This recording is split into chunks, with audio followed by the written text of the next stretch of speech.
अपनी बात को शुरू करने से पहले संतों के संत, सबसे बड़े संत जगत गुरु रविदास महाराज जी के चरणों में मेरा कोटि कोटि नमन।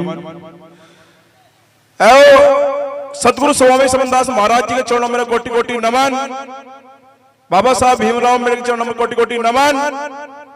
और बहुजन नायक मान्य और साहब काशीराम जी चरणों में कोटि कोटि नमन। और तमाम बहुजन समाज में जन्मे हुए सभी संतों गुरु महापुरुष चरणों में कोटि कोटि नमन। और तमाम मंच पर बैठे सभी संत महात्माओं को मेरा कोटि कोटि नमन। देखिए, आज मुझे यहाँ गांव खिदरपुर आश्रम में जो पहुंचने का सौभाग्य प्राप्त हुआ, हमारे गुरु मूलचंद जी ने मुझे संदेश डाला, गुरु जी यहाँ की कमेटी से संदेश मिला मुझे। अभी संचालक मोदी जी ने भी कहा था, बुरा मत मानना संचालक मोदी, बस 2 मिनट लूंगा, ज्यादा नहीं। और मुझे जब भी मौका मिलता है वकील साहब से आगे बढ़ने का मौका मिलता है, लेकिन यहां संगठन पार्टी कितनी हो जाए, क्या बहुजन समाज के लोगों आपका अत्याचार शोषण रुक रहा है? दिन पर दिन हमारे लोगों का साथ अत्याचार शोषण हो रहा है। गीत गाने से, ढोलक बजाने से, भजन गाने से समाज को उन्नति नहीं होने वाली। जब तक हम सतगुरु रविदास महाराज जी का मिशन, सतगुरु सोमदास महाराज जी का मिशन, बाबा साहब का मिशन, माननीय साहब काशीराम जी का मिशन नहीं पहचानने के, नहीं पढ़ने के, हमारा उद्धार नहीं होने का। क्योंकि जब बाबा साहब यहाँ पे थे, मुझे संगठन में भी 2 साल हुए, और इसी समाज ने, इसी धरती पर साहब बाबा साहब को भी काला झंडे दिखाई दे। और जब बाबा साहब ने पूरे बहुजन समाज छोड़ पूरे भारत देश के लिए संविधान लिख करके सबकी उन्नति की, लेकिन वो मिशन क्यों धीरे धीरे रुकता चला गया? बाबा साहब की पार्टी, आरपीआई पार्टी का 44 फाट है, 44।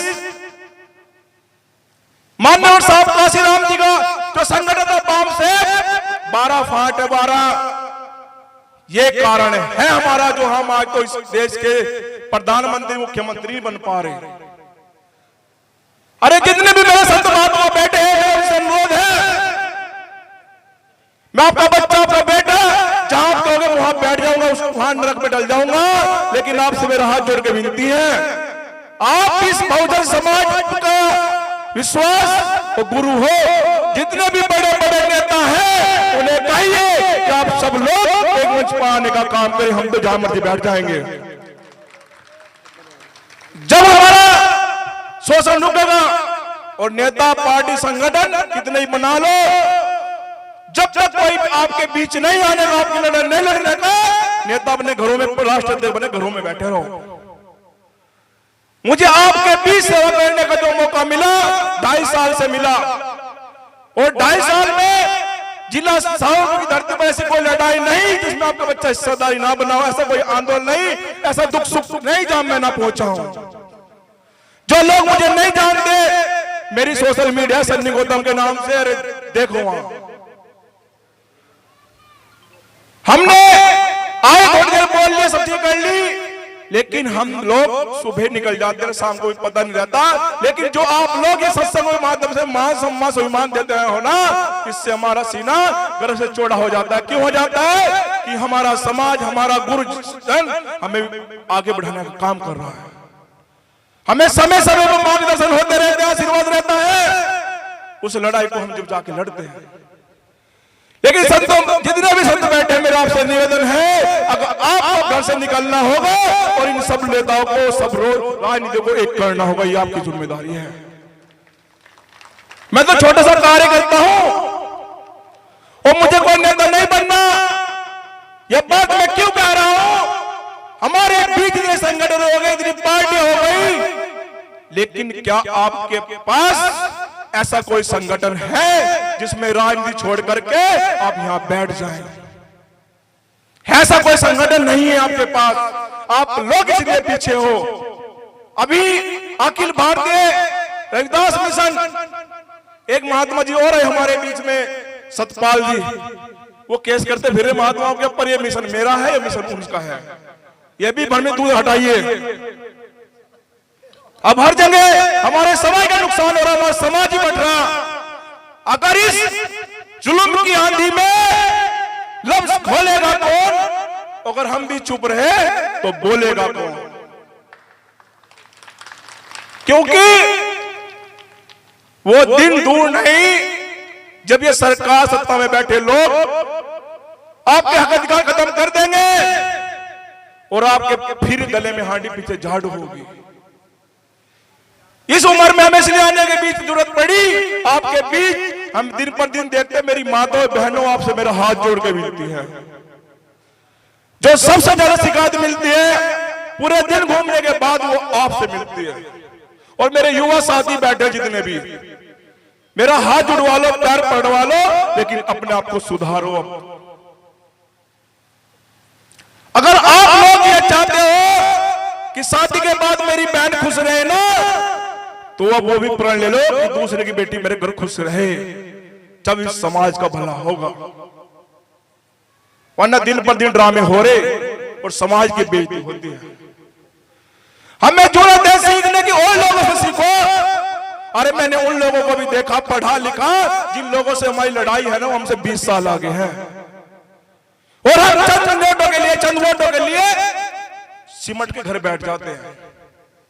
और लोगों के अंदर क्षमता है ना, मुझे पचे ना पार्टी से ना चुनाव लड़ना, वो लोग चुपे चुप बैठे रहते हैं। हम लोग जहां मेरे पास 100 लोग आए 20 लोग आए, चलो भाई चुनाव लड़ लो। समाज को उद्धार इसलिए नहीं हो पा रहा। तो ज्यादा ना बात लंबी करते हुए मैं यही बात कहूंगा कि कर सको तो अपनी वाणी में वो हुनर पैदा करो, कि कर सको तो अपनी वाणी में वो हुनर पैदा करो, रुख हवाओं का मोड़ दो। कि कर सको तो अपनी वाणी में वो हुनर पैदा करो, रुख हवाओं का मोड़ दो। अरे मान सम्मान सुलमान से जीना चाहते हो तो हर घर में बाबा साहब पैदा करो। आपकी गरीबी शिक्षा ही दूर कर सकती है, मैं नहीं। क्यों? और शिक्षा की बात बता दूं, अभी नौकरियों की बात हो रही थी। मैंने 2.5 साल में वो चीजें देखी जो नेता छाती पीट पीट करके कहते हैं कि मेरे बहुजन समाज के लोगों को नौकरियां दो, बेरोजगार घूम रहे नौकरियां दो। अरे मैंने अभी देखा 2016 से लेकर 25 तक का इतिहास देखा अपने बहुजन समाज के लोगों, जिला सहारनपुर की धरती पर अभी 65,000 की भर्ती आई थी कांस्टेबलों की। मेरा समाज वहां आगे बढ़ा, मुझे बहुत खुशी हुई। लेकिन वही एक संगठन के माध्यम से जिन लोगों के मुकदमे लगे थे, 247 बच्चों का सिलेक्शन नहीं हो पाया मुकदमों को, जैसे वो कौन सी क्रांति का हिस्सा थे। आज तक गांव सफीरपुर है, उस परिवार को, उस गांव को इंसाफ नहीं मिल पाया। वो लड़ाई लड़ रहे हैं, हम दिल्ली में जाके लड़ाई लड़ रहे हैं, मध्य प्रदेश में जाकर के कोई फायदा नहीं है आपका। अरे जब लड़ाई सफीरपुर में दी तो मुकदमे मलीपुर में क्यों हुए, मुल्ला नगराजपुर में देवले में क्यों हुए? जब तक आप लोग कागज पर लड़ना नहीं सीखोगे, हंगामे करना सीखोगे, तो आपकी उन्नति नहीं होगी। तो संत महात्मा जितने भी मेरी बात बुरी लगी हो, उनके लिए मैं हाथ जोड़ के माफी मांगता हूं। आपका छोटा भाई, छोटा बच्चा हूं। और कि संघर्षों के साए में घनघोर जवानी पलती है, कि संघर्षों के साए में घनघोर जवानी पलती है, और इतिहास उधर झुक जाता है जिस ओर जवानी चलती है।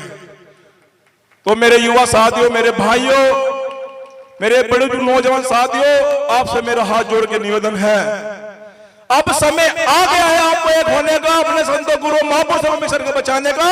वो मिशन कैसे बचेगा? अपने घर में एक बाबा साहब का बना हुआ संविधान खरीदिए, वो पढ़िए ना, ताकि मोबाइलों में बढ़ के ना रहिए।